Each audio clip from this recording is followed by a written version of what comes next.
Hello दोस्तों, मैं Aamir sir बेद PDA classes के साथ यहाँ हम आपके साथ पार्लियामेंट टॉपिक की कंटिन्यू बात कर रहे हैं और पार्लियामेंट टॉपिक को लेकर के यहाँ आए हैं। इससे पहले हमने पार्लियामेंट टॉपिक का पार्ट 1 देख चुके। क्या देख चुके? पार्लियामेंट का इसका पार्ट 1 पार्ट फर्स्ट की बात कर चुके आपके साथ। आज हम उसी को पार्ट सेकंड की बात करेंगे। इससे पहले हमने पार्लियामेंट में आपके साथ में कुछ चीजें बता दूं 2 मिनट के लिए कि पार्लियामेंट देखा, पार्लियामेंट का इंट्रोडक्शन देखा था। इंट्रोडक्शन की बात की थी हमने साथ, किसकी बात की थी? इंट्रोडक्शन की। इंट्रोडक्शन देखा, फिर हमने देखा कि सब थोड़ा डेमोक्रेटिक कंट्री है, डेमोक्रेटिक कंट्री की बात कर ली। फिर हमने देखा पार्लियामेंट क्या है, सुप्रीम लॉ मेकिंग इंस्टीट्यूट है, इसकी बात की थी। और ये जितने भी सिटीजन है उनको क्या रहता है? आंसरेबल रहता है। क्या रहता है? आंसरेबल रहता है। ये भी देखा। फिर हमने की थी टेम्पल ऑफ डेमोक्रेसी है पार्लियामेंट, ये भी हमने देख ली थी कुछ point. Why do we need a parliament, इसकी भी बात की थी हमने। स्ट्रक्चर ऑफ पार्लियामेंट, पार्लियामेंट के मैंने स्ट्रक्चर की बात की थी कि पार्लियामेंट के 3 पार्ट हैं और जिसमें हमने पहले पार्ट की बात की थी कि लोकसभा, राज्यसभा और प्रेसिडेंट। लोकसभा की बात हम कर चुके आपके साथ, राज्यसभा भी पढ़ चुके हैं और प्रेसिडेंट भी देख चुके हैं। अब हम आगे चलते हैं, आगे कुछ टॉपिक की बात करते हैं आपके साथ। इसमें हमें जो बात करनी है, चलो देखिए, अब हम आगे चलते हैं।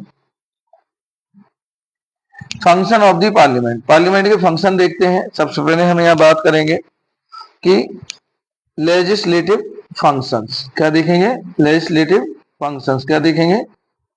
लेजिस्लेटिव फंक्शन देखेंगे। मेक्स न्यू लॉ, क्या बनाती है? नए कानून का निर्माण करती है। क्या करती है? नए कानून का क्या करती है? निर्माण करती है। तो नए कानून का निर्माण करती है। Comments old ones and the repeals unless one. Second देखो, यहाँ पे सीधी बात है, सिंपल सा पॉइंट है कि फंक्शन क्या है, जो लेजिस्लेटिव फंक्शन होंगे। अब लेजिस्लेटिव ने हमने पहले देखा ही था कि जो लेजिस्लेटिव क्या करती है, लेजिस्लेटिव का काम है लॉ मेकिंग करना। उसी प्रकार यहाँ पे इसका क्या है? न्यू लॉ मेक करना, कंट्रोल ओवर एग्जीक्यूटिव। तो क्या करती है, जो एग्जीक्यूटिव है ये उस पर कंट्रोल करने का काम करेगी। क्या करेगी?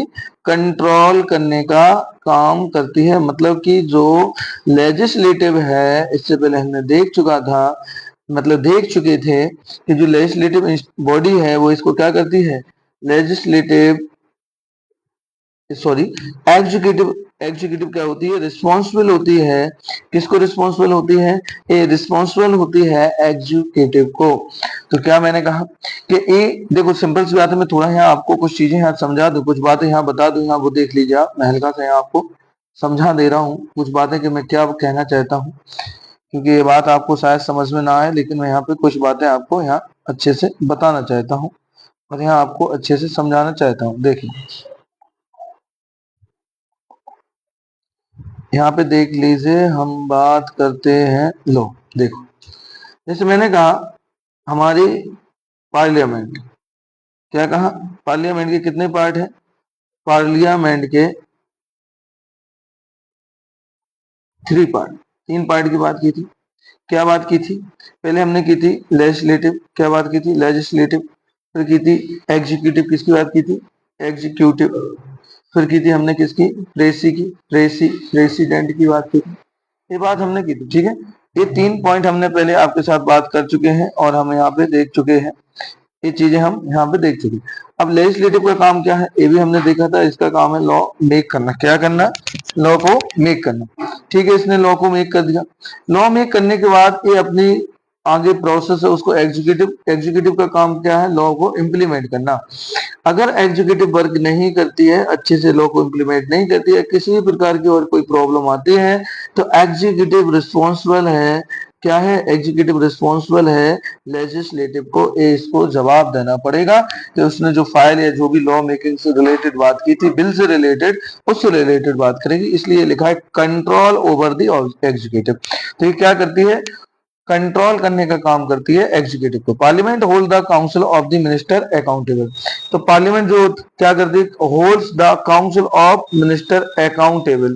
फिर लिखा टूल्स यूज, जैसे क्वेश्चन अवर है, जीरो अवर है, एडजमेंट है, मोशन है, नो कॉन्फिडेंस मोशन है, ये पूरे हमारे पार्लियामेंट के मतलब जो एग्जीक्यूटिव के वर्क है उसकी मैं एक अच्छे से इसका मैं अलग से बता दूंगा कि क्वेश्चन नंबर का मतलब क्या है कि जैसे जब सेशन स्टार्ट होता है तो सेशन के सबसे पहले जैसे मैंने कहा सुबह से 10 बजे से मैंने कहा 10 AM से इवनिंग 5 PM तक, अगर 5 PM तक ये प्रोसेस चल रही है तो इसमें इन्होंने क्वेश्चन नंबर का टाइम रखा। जैसे उन्होंने कहा स्टार्टिंग के 2 आवर क्या होगा, क्वेश्चन नंबर का टाइम होगा, मतलब केवल क्वेश्चन पूछे जाएंगे। ठीक है, जो पहला सेशन आएगा मतलब फर्स्ट सेशन में जो मीटिंग होगी और मीटिंग में जो सबसे पहले बात की जाएगी, जब हमारा लोकसभा या राज्यसभा में भी होता है, जब प्रोसेस होता है पार्लियामेंट में तो सबसे पहले क्या किया जाएंगे, क्वेश्चन किए जाएंगे। तो बीच में एक टाइम रखते हैं 0 आवर का, 0 आवर पर एडजमेंट मोशन क्या होता है, नो कॉन्फिडेंस मोशन क्या होता है, इस सब मैं आपको अच्छी से डिटेल से समझा दूंगा। अभी इसके फंक्शन देख लो क्या क्या है क्या नहीं है। अब मैं बात करता हूँ फाइनेंशियल फंक्शन। ये तो था कि एग्जीक्यूटिव पे कंट्रोल करती है, लेजिस्लेटिव के फंक्शन देगी कि न्यू लॉ इंप्लीमेंट करेगी। Government can not levy or collect tax without parliament approval. Simple सी बात है, जो गवर्नमेंट है जब तक कि पार्लियामेंट का अप्रूवल ना मिल जाए, किसका अप्रूवल ना मिल जाए, पार्लियामेंट का अप्रूवल ना मिल जाए, तब तक क्या गवर्नमेंट टैक्स कलेक्ट नहीं कर सकती। जैसे कि मैंने कहा जीएसटी, अब जीएसटी है, इससे पहले ही मैंने बताया था, चार्ज इसकी 4 स्लैब है। तो जीएसटी के लिए अगर न्यू टैक्स स्लैब है उसको इंट्रोड्यूस करना है तो पार्लियामेंट की परमिशन लेनी पड़ेगी। पार्लियामेंट का मतलब यहाँ किससे कर रहा है, लोकसभा, राज्यसभा और प्रेसी, इन तीनों से बात चल रही है, इन तीनों की परमिशन होनी चाहिए। जब तक तीनों परमिशन नहीं देंगे, इनसे मिलकर ही पूरा पार्लियामेंट बनता है, क्योंकि तीनों there are 3 part of the parliament, ये इंपोर्टेंट रहेगा। फाइनेंशियल फंक्शन क्या था, पास होता है यूनियन बजट। हर साल क्या किया जाता, हर साल बजट पेश किया जाता है, मतलब कि बजट पास किया जाता है, और यह हर साल का प्रोसेस है। थोड़ा मैं 8 क्लास के हिसाब से ले रहा हूँ हल्का बेसिक, और इसको मैं और डिटेल से एक एक टॉपिक इसके पूरे पार्लियामेंट के फंक्शन को लेकर के बहुत डिटेल से बात कर लूंगा आपके साथ कि लेजिस्लेटिव फंक्शन क्या है, एग्जीक्यूटिव फंक्शन क्या है। देखो अगर मैं बात करूं थोड़ा और डिटेल से कि जितनी भी अपॉइंटमेंट है, अपॉइंटमेंट का मतलब है कि जितनी भी नियुक्तियां होती हैं बड़ी बड़ी, जैसे कि आपके फाइनेंस मिनिस्टर से लेके, डिफेंस मिनिस्टर से लेके, या पीएम से लेके, या फिर किसी भी स्टेट मिनिस्टर हो, कैबिनेट मिनिस्टर हो, वो सब लेजिस्लेटिव में ही आ जाएगी। ये बहुत सारी वर्क हैं, ये सब चीजें हैं जो अंदर होती हैं बातें, मैं बात करूंगा इसको अगले टॉपिक में, मतलब इसके नेक्स्ट पार्ट में मैं आपको अच्छे से बताऊंगा। लेकिन कुछ अलग से देख लो, मैं आपको बहुत ही शानदार चीजें दूंगा, लेकिन थोड़ा आप यहाँ देख लो कि इसकी बेसिक चीजें आप समझ लो। लेजिस्लेटिव फंक्शन देखिए, control over the executive. Financial function में देखा कि गवर्नमेंट विदाउट परमिशन के, मतलब विदाउट अप्रूवल के, पार्लियामेंट के अप्रूवल के कोई भी टैक्स कलेक्ट नहीं कर सकती, और प्रत्येक साल पे क्या होता, बजट पास होता। तो इसके लिए आर्टिकल भी बता दूं कि आर्टिकल इसके लिए है आर्टिकल 112 बजट के लिए। और ये बजट हर साल लाया जाता है। बजट मतलब सेम वही एक साल का, कि हम एक साल में कितना एजुकेशन पे खर्च करेंगे, कितना हमारा रेलवे पे खर्च होगा, कितना डिफेंस मिनिस्ट्री पे, हर एक जो भी हमारा डाटा रहता है, जैसे घर के खर्च की तरह, उसी प्रकार देश की भी एक कंट्री के लिए एक बजट आता है जो हर साल पेश किया जाता है। चलो हम आगे बात करते हैं। आगे आता है electoral function, participate in the election of the president and क्या वाइस प्रेसिडेंट। तो पार्टिसिपेट कहते हैं इसके बोथ हाउस के प्रेसिडेंट और वाइस प्रेसिडेंट के इलेक्ट, इसमें कहते हैं इलेक्शन में। तो जब participate in election of the president and vice president, तो लोकसभा हो या फिर राज्यसभा, इस दोनों के मेंबर, जैसे मैंने कहा ये मेंबर पार्टिसिपेट करेंगे, किसमें करेंगे, प्रेसिडेंट और वाइस प्रेसिडेंट के election. Amendment of the constitution, constitution में अमेंडमेंट, इनके बिना कॉन्स्टिट्यूशन में अमेंडमेंट नहीं हो सकता। अब अमेंडमेंट में भी कई टाइप है, मैं इसकी बात करूंगा कि जैसे अमेंडमेंट कैसे होता है। जैसे कि एक सिंपल अमेंडमेंट है, स्पेशल मेजोरिटी के द्वारा, एक अलग अलग बिल आते हैं फिर उसमें अमेंडमेंट करना समय के अकॉर्डिंग।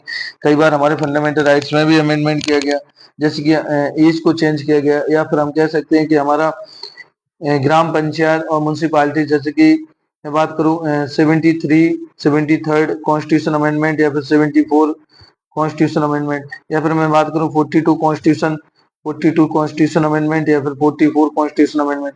ये बहुत बड़े बड़े अमेंडमेंट है, और भी सारे अमेंडमेंट है, ये सब दिन पे दिन हो रहे हैं। जैसे अभी प्रेजेंट में मैंने बात भी की थी कि एक अमेंडमेंट हुआ था 104 कॉन्स्टिट्यूशन अमेंडमेंट। क्या हुआ था, 104 कॉन्स्टिट्यूशन अमेंडमेंट।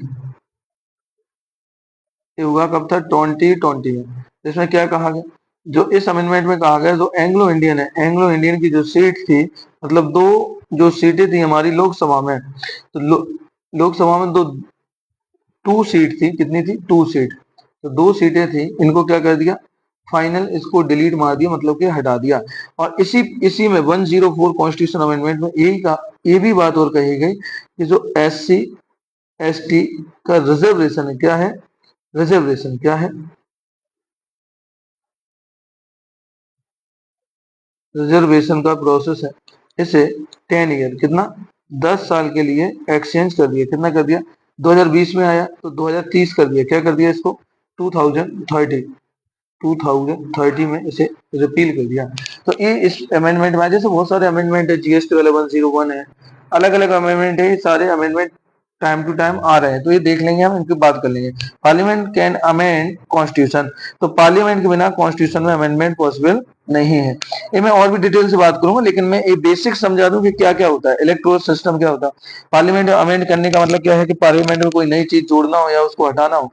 तो जैसे कि एक और अमेंडमेंट हुआ था, जैसे मैं बताऊं, आपने फंडामेंटल राइट्स सुना होगा, और फंडामेंटल राइट्स में आपने सुना होगा कि आर्टिकल 31, तो आर्टिकल 31 में एक प्रोसेस थी जिसे बोलते थे राइट टू प्रॉपर्टी, क्या बोलते थे राइट टू प्रॉपर्टी, तो राइट टू प्रॉपर्टी थी, और इसे क्या किया फंडामेंटल राइट से हटाकर, क्या बना दिया फंडामेंटल राइट से हटाकर, क्योंकि पहले हमारे इंडियन कॉन्स्टिट्यूशन का पार्ट 3 का पार्ट था, मतलब कि भाग था उसका, लेकिन इसे हटा के इसे डाल दिया कहाँ पे आर्टिकल आर्टिकल 301 में, कहाँ डाल दिया 301 में, और इसे फंडामेंटल राइट्स, अब ऐसा नहीं कि कॉन्स्टिट्यूशन से इसे डिलीट मार दिया, बस एक जगह से दूसरी जगह ट्रांसफर कर दिया, और इसका नाम दे दिया, क्या दे दिया नाम, ध्यान से सुनना, इसको मतलब फंडामेंटल राइट्स ना कह करके इससे क्या बना दिया लीगल राइट्स, क्या बना दिया लीगल राइट्स। अब इंटरेस्टिंग बात है किया किस अमेंडमेंट में, किया किसमें अमेंडमेंट में, तो ये आपको थोड़ा सा ध्यान देना है कि कुछ बातें मैं यहाँ पे कर लूंगा कि क्या क्या रहेगा क्या नहीं रहेगा, कि ये बेसिक चीजें हैं और क्या नहीं है। देखो यहाँ पे आपको पढ़ने से पहले, कुछ चीजें जानने से पहले, कि सबसे पहले यह आना चाहिए कि यहाँ पे जो टॉपिक चल रहा है, और टॉपिक चलने से पहले या चीजें समझने से पहले बेसिक कॉन्सेप्ट आने चाहिए, क्या आना चाहिए कि बेसिक कॉन्सेप्ट आना चाहिए। अब जैसे मैं कहूँ कि यहाँ पे अभी वही बात कर रहा था, बेसिक कॉन्सेप्ट क्या है, जैसे अमेंडमेंट क्या होता है, इलेक्टोरल फंक्शन क्या होता है, डिस्कशन फोरम क्या होता है, या इससे पहले वाले वीडियो में हमने देखा कि कंट्रोल एग्जीक्यूटिव कैसे कंट्रोल करती है, तो रिस्पॉन्सिबल रहता है, और रिस्पॉन्सिबल एग्जीक्यूटिव रहता है किसको, लेजिस्लेटिव को रिस्पॉन्सिबल रहता है। फिर हमने कहा लेजिस्लेटिव फंक्शन क्या है, न्यू लॉज को इम्प्लीमेंट करना। फाइनेंशियल, जैसे कि बिना गवर्नमेंट के पार्लियामेंट क्या नहीं कर सकता, जब तक पार्लियामेंट अप्रूवल ना दे तब तक कोई भी टैक्स गवर्नमेंट या लेवी या कलेक्ट नहीं कर पाएगी। यूनियन बजट भी इसी के प्रोसेस से आता है। फिर हमने यहाँ देखा क्या कि इलेक्टोरल फंक्शन में देखा कि प्रेसिडेंट और वाइस प्रेसिडेंट के इलेक्शन में पार्टिसिपेट करते हैं। फिर हमने देखा अमेंडमेंट है, अमेंडमेंट कैसे होगा, अमेंडमेंट कैसे होगा, कॉन्स्टिट्यूशन अमेंडमेंट के प्रोसेस में देखा कि अमेंडमेंट होगा तो बिना पार्लियामेंट की अप्रूवल के कोई किसी प्रकार का अमेंडमेंट नहीं हो सकता। फिर अब अगर हम बात करें, जैसे मैंने यहाँ कहा कि आर्टिकल 301 और लीगल राइट्स बना दिया इसको, और ऐसे करके किस अमेंडमेंट में किया, तो ये किया था, मैं थोड़ा आपको यहाँ बता दूं, ये आपका स्पेशली किया था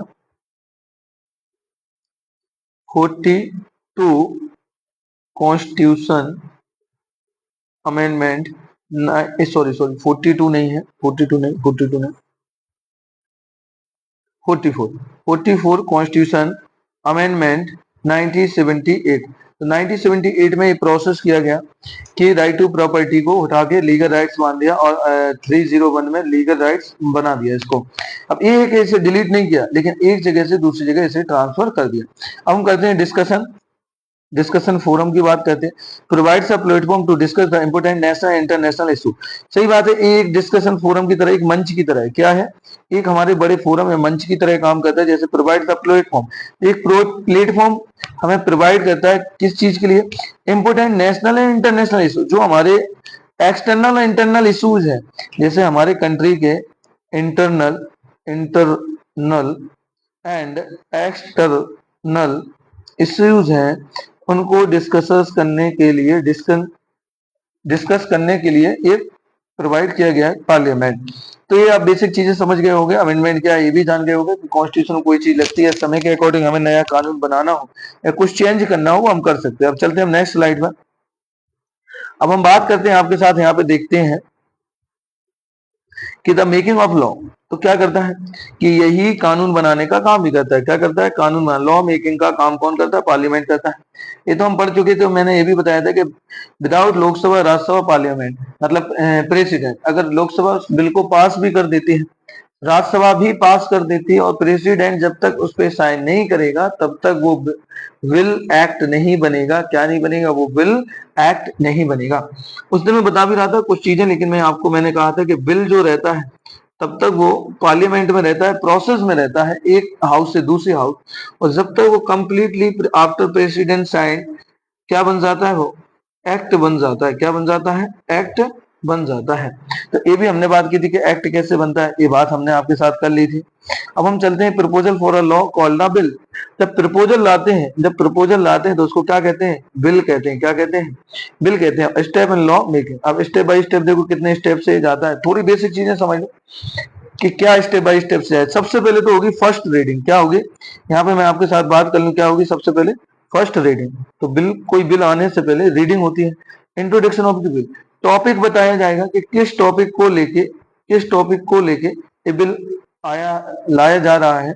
इसके मैं टाइप बताऊंगा, बिल के कितने टाइप होते हैं वो अलग मैं बात करूंगा। जैसे फाइनेंशियल बिल अलग होता है, स्पेशल अलग, मेजोरिटी और सिंपल बिल अलग होता है। सब एक बेसिक टॉपिक अलग अलग रहते हैं, सबके ऊपर अलग अलग डिस्कशन भी होता है। इस चीजों को लेकर के हम बात भी कर लेंगे। तो फर्स्ट रीडिंग में देखो 3 रीडिंग होती है। किसी भी बिल के ऊपर जब कोई बिल आता है और उस बिल के ऊपर 3 रीडिंग होती है, तो फर्स्ट रीडिंग, सेकेंड रीडिंग और third reading. First reading, second reading और थर्ड रीडिंग, अलग अलग रीडिंग। उसी प्रकार कोई भी बिल जब निकलता है, जब लॉ मेकिंग प्रोसेस थे तो उसमें 3 रीडिंग होती है, तो वही हमें देखना। तो सबसे पहले क्या होगा? बिल को फर्स्ट रीडिंग में इंट्रोड्यूस किया जाएगा, सेकंड रीडिंग में detail discussion and the debate. तो क्या होगा? सेकंड रीडिंग में उस पर डिटेल डिस्कशन किया जाएगा और डिबेट भी होगी। और ये होने के बाद फिर एक कमेटी होती है, कमेटी के पास ये भेज दिया जाएगा और एग्जाम, उसको कमेटी क्या करेगी? एग्जाम करेगी। एग्जाम करने के बाद उसका परीक्षण करती है पार्लियामेंट्री कमेटी। किसके द्वारा किया जाता है? पार्लियामेंट्री कमेटी के द्वारा। जो पार्लियामेंट्री कमेटीज हैं उनके द्वारा इसको एग्जाम किया जाएगा। ठीक है, वही बात है, सिंपल सी बात है कि उसको पूरा परीक्षण करने के बाद फिर इसके बाद फिर वो थर्ड रीडिंग के लिए भेजें, फाइनल डिस्कशन, वोटिंग। तो पहले सबसे ज्यादा इंपोर्टेंट होती है सेकंड रीडिंग, क्योंकि फर्स्ट रीडिंग में तो केवल बिल को इंट्रोड्यूस किया जाता है। सबसे ज्यादा डिबेट और सबसे ज्यादा डिस्कशन इस सब चीजों के ऊपर जो होती है, नेगेटिव और पॉजिटिव पॉइंट के ऊपर डिस्कशन, वो होता है केवल सेकंड रीडिंग। किसमें होगा? सेकंड रीडिंग में बात की जाती है। फिर कमेटी एग्जामिनी वाई दी पार्लियामेंट्री कमेटी इसको एग्जामिन करती है। और फिर थर्ड रीडिंग में क्या होता है? डिस्कशन होगा और फिर लास्ट में वोटिंग। और जब वोटिंग की प्रोसेस हो जाती है तो बिल को पास माना जाता है। The bill is the send to the other houses, Lok Sabha या राज्यसभा। अगर मान लो ये बिल सबसे पहले लोकसभा में लाया गया और लोकसभा ने इस बिल को पास किया, तो लोकसभा से 3 स्टेज में बिल निकलेगा। और फिर अगर यही बिल फिर राज्यसभा, लोकसभा पास करके राज्यसभा भेजती, तो ये 3 स्टेज राज्यसभा। सेम प्रोसेस है, जो प्रोसेस लोकसभा में है वही प्रोसेस राज्यसभा में। अगर मान लो बिल को पहले राज्यसभा में लाया जाता है तो फिर लोकसभा के बाद में भेज दिया जाएगा। और जब ये दोनों हाउस सहमति मतलब कि अपने फाइनल वोटिंग दे देते हैं, तो इसके बाद ये बिल जाएगा आपके पास सीधा फाइनल साइन होने के लिए, वो जाएगा प्रेसिडेंट के लिए। तो यहाँ पे मैं बता दूं, ये बेसिक बातें हैं कि प्रेसिडेंट के लिए जाएगा। प्रेसिडेंट फिर क्या करता है इस बिल के साथ? फिर प्रेसिडेंट इसके बाद इसके आर्टिकल सिंपल सी बात 111 में इसको बताया गया कि प्रेसिडेंट इस बिल के साथ क्या करेगा। जैसे फर्स्ट रीडिंग में जैसे प्रेसिडेंट के पास बिल आया, तो या तो वो बिल को डायरेक्टली पास कर देगा, साइन कर देगा, या तो फिर उस बिल को वो रिटर्न कर सकता है, या बिल को क्या कर सकता है? वो रिटर्न कर देगा। क्या कर देगा? ठीक है, बिल को क्या करता है? 111 आर्टिकल 111 में फर्स्ट रीडिंग में बिल को क्या करेगा? पास कर देगा। सिंपल सी बात, फर्स्ट रीडिंग हो गई, मतलब जैसी गया। और दूसरे वाले में बिल को रिटर्न कर सकता। ठीक है, थर्ड प्रोसेस में क्या करेगा? अगर वो फाइनेंशियल बिल ना हुआ, अगर फाइनेंशियल बिल हुआ तो कंपलसरी उसको साइन करना। अगर वो बिल नॉर्मल हुआ है कुछ ऐसे टॉपिक पर, तो फिर वो उस बिल को क्या कर लेगा? पॉकेट वीटो कर लेगा। Important point. और राष्ट्रपति की सबसे बड़ी पावर है, क्या है? प्रेसिडेंट की सबसे बड़ी पावर है पॉकेट वीटो करना। क्या करना? पॉकेट वीटो का इस्तेमाल कर लेगा। और ऐसा हमारे हिस्ट्री में एक बार हो गया है, और उस समय किया था। राजीव गांधी इंडिया के प्राइम मिनिस्टर थे और ज्ञानी जेल सिंह मतलब कि प्रेसिडेंट थे। और बिल आया था इंडियन पोस्ट ऑफिस को लेकर, उसको लेकर के ज्ञानी जेल सिंह ने पहली बार ऐसा किया था। तो यहाँ पे हमने देख लिया कि bill is the send to the other house, जैसे एक हाउस से बिल को पास कर लिया जाता है तो सेकंड हाउस में उस बिल को भेज दिया जाएगा। अब चलते हैं हम नेक्स्ट अगले स्लाइड में। Other house the bill of the send to the other houses, वही बात है कि जब एक हाउस से पास कर देगा तो सेकंड हाउस या तो वो राज्यसभा या लोकसभा, सेम प्रोसेस है एक बार। फिर आता है प्रेसिडेंट असिस्ट, प्रेसिडेंट की राय क्या होगी?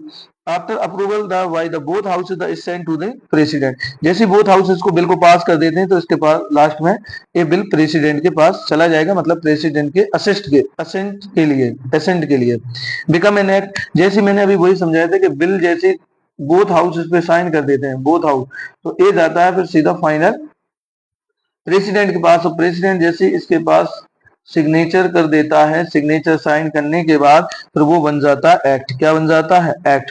वन दस प्रेसिडेंट साइन इट, तो कैसे बन जाता है? जैसे प्रेसिडेंट साइन होते हैं एक्ट एक कन्वर्ट हो जाता है। अब हम चलते हैं नेक्स्ट स्लाइड में।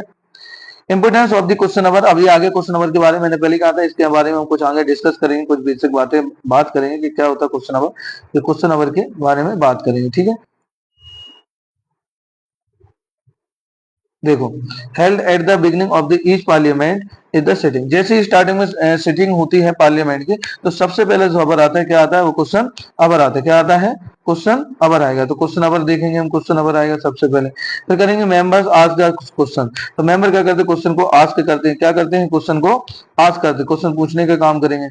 मिनिस्टर अबाउट देयर डिपार्टमेंट, तो अलग अलग डिपार्टमेंट के जो मिनिस्टर हैं वो क्या करते हैं? क्वेश्चन को पूछते हैं, क्वेश्चन को क्या करेंगे? पूछने का काम करेंगे, ठीक है। हेल्प इन चेकिंग, चेकिंग की जाएगी। क्या चेकिंग की जाएगी? By the government and the ensuring the transparency, transparency है वर्क में या नहीं है। इंपोर्टेंट ये होता है कि यहाँ पे सबसे पहले क्या किया जाता है बेटा, मैं बता दूं आप सबको, यहाँ पे क्वेश्चन आस्क किए जाते हैं और क्वेश्चन अलग अलग टाइप के रहते हैं, जैसे कि मैंने कहा एक क्वेश्चन ओरली फॉर्म में भी होता है, एक क्वेश्चन रिटन फॉर्म में भी होता है, तो एक क्वेश्चन के टाइप होते हैं। फिर मैं बात करूंगा कि अलग अलग रेड मतलब उस पर साइन होते हैं, फिर मैं थोड़ा डिटेल से बाद में बात करूंगा। अभी जैसे ओरली क्वेश्चन अगर पूछे जाएंगे तो ओरली आंसर दिए जाते हैं, कुछ क्वेश्चन रहते हैं जो रिटन फॉर्म में दिए जाते हैं तो रिटन आंसर दिए जाएंगे। अब ये डिपेंड करता है कि वो मिनिस्टर कौन पूछे, ये लिखा ना मिनिस्टर अबाउट दी डिपार्टमेंट, अपने अपने डिपार्टमेंट के मिनिस्टर यहाँ क्वेश्चन करेंगे। मान लो यहाँ पे क्वेश्चन किया गया, मैंने एक एग्जांपल से समझा दूं, एजुकेशन को लेकर के, जैसे न्यू एजुकेशन पॉलिसी आई तो उसको लेकर के बिल आया और उस बिल के ऊपर कोई बात की जा रही है, डिस्कशन किया जा रहा है, तो उस बिल को पूरा जो एजुकेशन डिपार्टमेंट के जो मिनिस्टर्स होंगे या जो वहाँ पे स्टेट मिनिस्टर होंगे, कैबिनेट मिनिस्टर, वो सारे यहाँ क्वेश्चन डिस्कशन करेंगे और जो उससे रिलेटेड डाउट होगा अपोजिशन को या अदर मेंबर या पार्टी मेंबर को, उसको लेकर के लोग क्या करेंगे? उस डाउट को क्लियर करेंगे, ठीक है। ये बात समझ गए। ट्रांसपेरेंसी बहुत इंपॉर्टेंट है, ये तो किसी भी डिपार्टमेंट में जरूरी है। चलो अब हम करते हैं अगली स्लाइड की बात, difference between the Lok Sabha and Rajya Sabha, ठीक है। यहाँ पे ये लिखा है लोकसभा और राज्यसभा के बारे में डिफरेंस क्या रहेगा, इनके बीच में क्या डिफरेंस रहने वाला है। सबसे पहले बात करूं फीचर, लोकसभा लोअर हाउस, ये तो हम पहले देखें, ठीक है। ये तो इसमें लोकसभा के लिखे, अगर मैं बात करूं यहाँ पे राज्यसभा के और लिख दूं मैं अलग से, यहाँ पे जो डिफरेंस लिखे इस तरफ हो गए आपके लोकसभा के, और इस सभा में बात कर लूं राज्यसभा के, ठीक है। ये जैसे लिखा था राज्यसभा, ये लोकसभा लोअर हाउस हो गया। मेंबर कितने? 543 है, और जैसे अभी 2 नॉमिनेटेड मेंबर है उनको टिल दी 2020, इसको अभी क्या मार दिया? डिलीट मार दिया।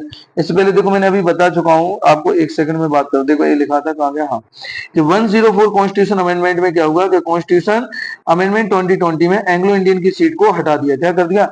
एंग्लो इंडियन की सीट को डिलीट मार दिया और इसको हटा दिया है, ठीक है। एक सीट क्रॉस कर दी गई, और फिर अभी मैंने ये भी कहा इन दो एंग्लो इंडियन की सीट थी डिलीट करके और एससी और एसटी रिजर्वेशन को 10 ईयर के लिए एक्सटेंड कर दिया 2030 के लिए। तो ये वही बात कर रहा है जो मैं अभी आपके साथ यहाँ बात कर रहा था। ये देखो कि 2 नॉमिनेटेड मेंबर कब तक थे? टिल 2020, मतलब 2020 तक थे। टेन्यूल कितना रहता है? टेन्यूल रहता है 5 ईयर रहता है। अगर मैं बात करूँ राज्यसभा की, राज्यसभा क्या है? राज्यसभा अपर हाउस है, पहला पॉइंट तो यही लिख देंगे, कैसा है? अपर हाउस है, तो ठीक है, अपर हाउस हो गया। फिर मैं बात करूं कि मैंने बात की टेन्योर कितना 5 ईयर है, तो राज्यसभा का कितना हो जाएगा? हाँ, मेंबरों की बात करूं तो मैं मेंबर में 250 मेंबर होते हैं। कितने मेंबर होते हैं? 250 मेंबर होते हैं, ठीक है। अब 250 की बात करूं, 238 मेंबर स्टेट के लिए होते हैं, 12 नॉमिनेटेड होते हैं। नॉमिनेटेड मेंबर कौन करेगा? By the president. फिर पता है 4 कैटेगरी, जैसे क्या कल्चर हो, आर्ट हो, लिटरेचर हो, ये 4 कैटेगरी बताई गई है। हाँ, साइंस सेक्टर से हो, 4 रिसर्च एंड साइंस सेक्टर से, तो 12 मेंबर नॉमिनेटेड होंगे। इससे पहले हम पढ़ चुके हैं, देखो पहले मैं बता चुका, मैं आपको थोड़ा डिस्कस कर दूं राज्यसभा के बारे में। ये है, देखो यहाँ हम पढ़ चुके थे कि 250 मेंबर है, 250 238 मेंबर स्टेट लेजिस्लेचर के द्वारा, असेंबली में के द्वारा इनको अपॉइंट किया जाता, इलेक्ट किया जाता, और 12 मेंबर नॉमिनेटेड है बाय द प्रेसिडेंट। 4 कैटेगरी है, जैसे लिटरेचर है पहली, दूसरी साइंस है, तीसरी आर्ट है, और फोर्थ है सोशल सर्विस। ये 4 कैटेगरी, 4 इसकी कह सकते फीचर्स है, कैटेगरी जो आपको कहना, literature, science, art and social service. ये याद रखना। ये बार बार मैं क्यों रिकॉल करा रहा कि आपको अच्छे से चीजें याद हो जाए। फिर इसके बाद इसका टेन्योर की बात करूं, टर्म की बात करूं, तो इसका टर्म की बात करूं तो 6 ईयर। कितना रहता है? 6 साल के लिए रहता है। हेड ऑफ चेयरपर्सन कहाँ का रहे? स्पीकर रहेगा। तो यहाँ का चेयरपर्सन कौन रहता है? स्पीकर। अगर मैं राज्यसभा के हेड ऑफ पर्सन की बात करूं या चेयरपर्सन की बात करूं, तो यहाँ पे होता है वाइस प्रेसिडेंट। कौन होगा? Vice president. तो यहाँ पे हेड ऑफ चेयरमैन कौन होता है? वाइस प्रेस होता है। रेजोल्यूशन कैन बी डिसॉल्व, कभी भी इसे डिसॉल्व कर सकते हैं, या तो गवर्नमेंट लगता है कि गवर्नमेंट के पास मेजोरिटी नहीं बची, जब डिसॉल्व कर सकते हैं, और 5 साल होने के बाद डिसॉल्व हो जा सकती है। लेकिन राज्यसभा कभी भी डिसॉल्व नहीं होती, कैन नॉट बी डिसॉल्व, कभी डिसॉल्व नहीं होती। हाँ, इसके मेंबर 1/3 मेंबर एवरी 2 ईयर पर क्या होते रहते? रिटायर्ड होते रहते, और नए मेंबर इलेक्ट होते रहते हैं। अब आती बात करूं पावर की, more powerful control the money bill. तो मनी बिल पे फुल कंट्रोल होता है। Prime minister choice the from here, तो प्राइम मिनिस्टर भी इसी हाउस, जरूरी नहीं कि वो लोकसभा से ही हो, जैसे कि इंदिरा गांधी राज्यसभा से बिलोंग करती थी, तो ये भी जरूरी नहीं मेंबर कहाँ का, लेकिन prime minister the choice from here. तो प्राइम मिनिस्टर जो होता है, हेड ऑफ कंट्रोल कह लो, हेड ऑफ डिपार्टमेंट कह लो, लोकसभा का वो हेड ऑफ डिपार्टमेंट होता है। तो हमने बात कर ली, आप समझ गए हो दोनों के बीच में डिफरेंट क्या होता है। अब हम करते हैं कुछ और बात। अपोजिशन पार्लियामेंट इंपोर्टेंट है, मोस्ट इंपोर्टेंट, इसके बिना तो सारी चीजें बेकार है। अपोजिशन के बिना तो कुछ है ही नहीं, क्योंकि अगर मान लो कंटिन्यू एक ही पार्टी पावर में है, कंटिन्यू वही रूल्स एंड रेगुलेशन बना रही, और उसको रोकने वाला कोई नहीं है, तो फिर वो किसी भी कंट्री का सिस्टम हो तो वो क्या हो जाएगा? वो सिस्टम सिंपल सा हो जाएगा, डिक्टेटरशिप, मोनोपोली आ जाएगी, और वो डिक्टेटरशिप वाला कॉन्सेप्ट यूज करेगा। इसलिए उस जगह पर अपोजिशन चाहिए। जैसे कि अभी प्रेजेंट में हमारे यहाँ गवर्नमेंट किसकी है? मैं कहूँ बीजेपी गवर्नमेंट, बीजेपी पावर, ठीक है, बीजेपी पावर में है, बीजेपी क्या है? पावर में। तो बीजेपी आपने देखा बीजेपी पावर में, लेकिन इंटरेस्टिंग बात यह है कि जो बीजेपी पावर में, इसमें अपोजिशन में कौन है? आपको अपोजिशन में कौन है? कांग्रेस। कौन है? कांग्रेस। और कांग्रेस का अभी प्रेजेंट अपोजिशन लीडर कौन है? सबसे राहुल गांधी की बात अभी चली रही है, ठीक है, सबसे बड़े अपोजिशन लीडर कौन? राहुल गांधी जी है। अगर मान लो, अब बात यहाँ ये नहीं कि बीजेपी पावर में राहुल गांधी, हमें मेन है यहाँ पे बात जो हम कर रहे हैं अपोजिशन की बात कर रहे हैं कि अपोजिशन क्या होता है, अपोजिशन का वर्ग क्या है। अपोजिशन सीधी बात है कि जो मेजोरिटी में पार्टी है उसकी मोनोपोली, डिक्टेटरशिप, या कुछ ऐसी पॉलिसियां, कुछ ऐसे कानून के गवर्नमेंट अपनी मनमानी ना करे, या किसी कम्युनिटी को ही ध्यान से देखे, या किसी एक पर्टिकुलर रिलीजन की बात करे, तो इसके लिए रोकने के लिए, मतलब गलत कानून, गलत सिस्टम, गलत व्यवस्था को रोकने के लिए अपोजिशन की बात की गई। Opposition party keep the check and the ruling party, हमेशा क्या करती है? वो उनको रूलिंग जो पार्टी रहती है, वही अभी बात की कि जो मेजोरिटी पार्टी रहती है उसको क्या करती रहती है? चेक करती रहती है। क्या करती रहती है? चेक करती रहती है कि वर्क सही से कर रही है या नहीं कर रही है। अगर नहीं करती तो फिर वो डेमोक्रेसी को बनाए रखती है, और एक काम किसका होता है? सिंपल सी बात है, अपोजिशन का काम है डेमोक्रेसी को बनाए रखना। सिटीजन रॉन्ग पॉलिसीज, अगर सिटीजन के लिए कोई गलत पॉलिसियां बनाई जाती हैं तो उसको भी चेकिंग करेगी और उसको रोकने का काम करेगी। सजेस्ट ऑफ अल्टरनेटिव, और अपने सुझाव भी, जो अच्छे सुझाव हैं, सजेशन है, वो देने का काम करती है। Defend the interest of citizen, और सिटीजन के इंटरेस्ट किस चीज में है उसको डिफेंड भी करती है। कि जैसे अगर कोई रूलिंग पार्टी ने या फिर मेजोरिटी पार्टी ने किसी प्रकार का कानून बनाया, और उसको सच में अगर मान लो पब्लिक को नहीं है पता कि वो फायदा होगा नुकसान, तो फिर अपोजिशन उसके जस्ट अगेंस्ट आती है और डिफेंड करती है। किसको डिफेंड करती है? सिटीजन के लिए लड़ने का काम करती है। तो ये आपने पार्लियामेंट को लेकर के कुछ बेसिक बातें की। कुछ और स्लाइड है जो आपके बात कर लूं, ये आपका लास्ट है एकदम, और इसमें हम देखते हैं कुछ और पॉइंट देखते हैं। Significant of the parliament in the democracy. अब हम कुछ पार्लियामेंट के सिग्निफिकेंट देते हैं। Ensure the participation people through the representative, simple सी बात है, रिप्रेजेंटेटिव देख ली। Maintain of the transparency and the accountability, transparency होनी चाहिए, मेंटेन करनी चाहिए, अकाउंटेबिलिटी होनी चाहिए, बेसिक है।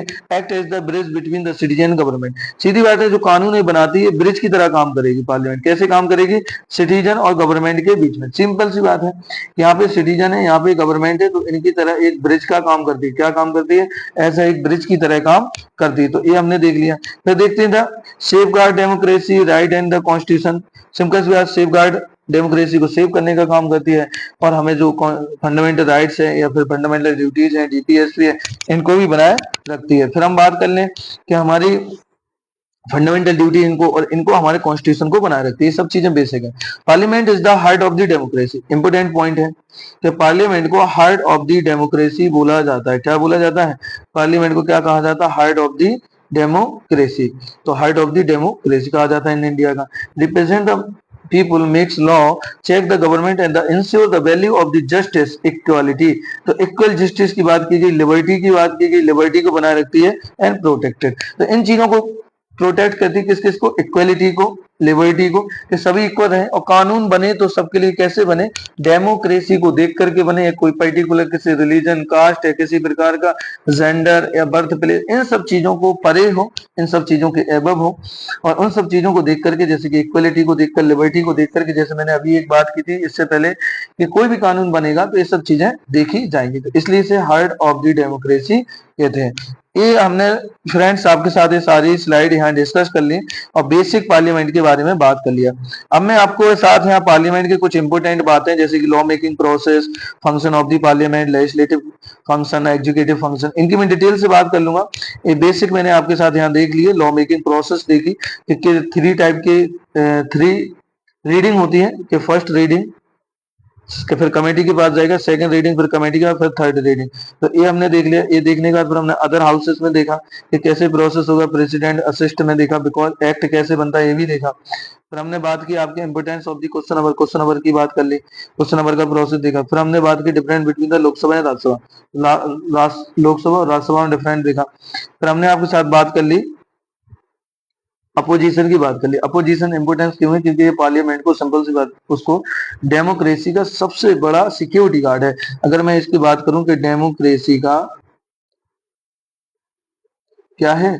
सिक्योरिटी गार्ड है, सिक्योरिटी गार्ड है। तो सबसे बड़ा सिक्योरिटी गार्ड कह सकते हैं।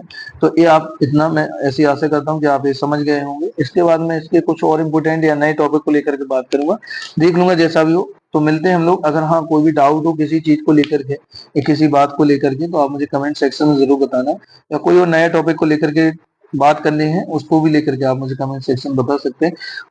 तो मिलते हैं हम लोग नेक्स्ट टॉपिक के साथ या नेक्स्ट पार्ट के साथ। Okay, thank you.